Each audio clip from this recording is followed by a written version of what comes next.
ऑडियन्सलाई के भन्न चाहनुहुन्छ भनेको यी सबलाई सबको जीवन यस्तै खुसीमय रहोस्।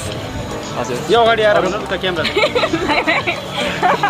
यो नै के अगाडि आएर भनिदिनु न सबको जीवन यसै खुसी रमाइलो जाओस्। यस थ्यांक यू अरु तपाईं के भन्न चाहनुहुन्छ म त सबैलाई ह्यापी न्यू इयर भन्न चाहन्छु। ह्यापी न्यू इयर सबैलाई धेरै धेरै ह्यापी न्यू इयर। अनि तपाईं हजुर बस मेरोबाट पनि सबैलाई ह्यापी न्यू इयर। ठिकै छ आरामै सुन्छौँ नयाँ रेस्टुरेन्ट घुम्न आएका छौँ। अनि आजको दिन के भन्न चाहनुहुन्छ तपाईँ आजको दिन अब नयाँ साल भन्दा happy to happy new year नयाँ वर्ष सदाका लागि खुसी रहोस्। हजुर आन्टी भन्नुहोस् न त तपाईँ है हाम्रो यो नयाँ वर्ष हो, यसैले सब लोग घुम्न आएका नयाँ वर्ष सबैका लागि यो राम्रो जाओस्।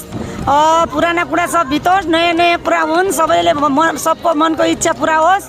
साल फेरे जसैमा सबको यो के अरे यो भुलि गया त अब क्या भन्नु हुन्छ।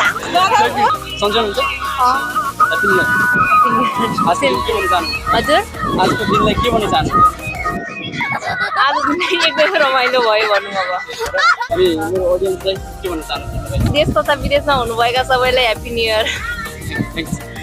नमस्ते सन्चै हुनुहुन्छ सन्चै आजको दिनलाई के भन्न चाहनुहुन्छ ह्याप्पी न्यू इयर सबै दिदीबहिनी दाजुभाइ। हजुर अरु के भन्न चाहनुहुन्छ इन्डिया बसेर पनि आफ्नो रीतिरिवाजलाई बिर्सिनु भएको छैनन्। सबैले आफ्नो न्यू इयर अब अगाडि मनाउँछन् भने हामी सबै नेपालीहरूले आफ्नो रीतिरिवाजलाई नभुलेर अहिले बनाइरहेछौँ। नेपालको रीतिरिवाज गुजरातमा पनि बनाइरहेछौँ व्यवस्थित रूपमा। Thank you so much thank you so much. अनि मेरो ऑडियन्सलाई के भन्न चाहनुहुन्छ तपाईँ